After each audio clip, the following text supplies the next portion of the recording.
everyone, welcome back to the channel. In this episode of RTHD, I want to show you guys how to use your Samsung phones, especially the new phones. This is on an S10e, to take photos in RAW format. Now you may be wondering why you would want to do this, and in order to understand this, we need to, of course, realize that RAW format actually stores a lot more data and it's not compressed. So you can actually use this in Photoshop or in Lightroom, and you will have a lot more adjustment features available to you to make professional photos. And yes, these new phones, they allow that. So here's how we do it. So the first thing, of course, to take a photo is, of course, we have to go to our camera app. So open up your camera app and you'll notice a few options to the right hand side. Now I have the phone in landscape mode at the moment, not in selfie mode, which is usually how it is used. So you'll see that the text may be sideways, but that's still okay. That's what I see on the screen at this point when I'm doing this. Now what you need to do is, you'll notice on the side here that I'm scrolling around, you notice a few different options, and the one that you're interested in is under more. Let's go to more. And now you'll see a few options on the screen: Pro, Panorama Mode, etc. And the one we want is Pro. So now when we do that, you'll notice that there's some blinking squares and so forth. So we're pretty much in the professional mode. And that's not all. We just need to check one more thing, which is the settings icon to the bottom left. And here, we need to go down to Save Options. And in here, we have the option to save raw copies, and that's what you want to do. So you want to make sure you have that set. If you don't have that set, all you would do is be saving as on taking shots on JPEG, which means you're going to do a lot of injustice to yourself when it comes to post-production and post-editing. So now that we have that saved, all we need to do is come back out and take our shot. And when we take our shot, let's go for that.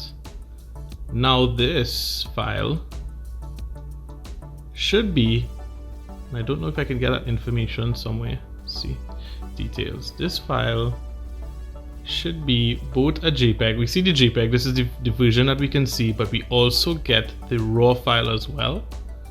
And that's pretty much it, guys. So I hope that this helps you out.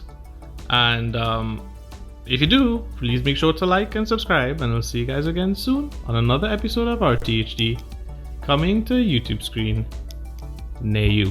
Okay, so we are back, and what we have is, we're going to import the files that we just took a picture of, and hopefully I could get to that easily. So my projects. And here we go. So now we have the DNG file, and so I'm just going to select that one. That's the shot we took, and this is of course in Lightroom Classic, and I'm going to import it in. And now we can actually, if I can get this to work right, we can actually do some manipulation of it now. So because it's in the DNG format, for example, if we do auto, that's gonna clean it up a bit, and now we have the full features of messing around with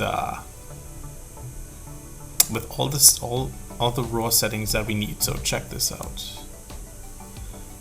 All right, a lot of editing could go on. So I'm not gonna do full editing, but of course, as you can see,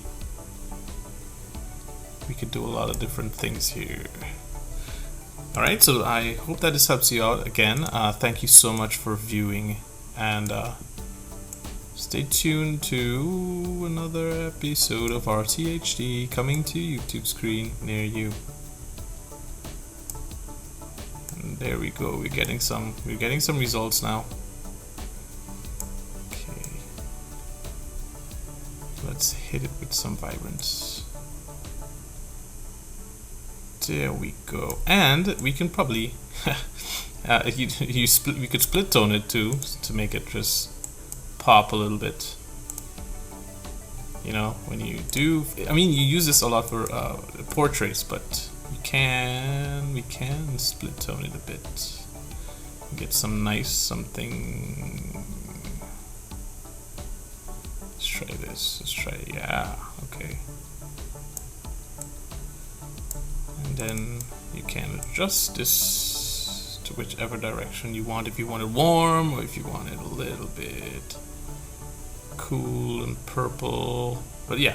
So that's it. So thank you guys, and make sure to like and subscribe. See you guys again soon on another episode of RTHD coming to your YouTube screen.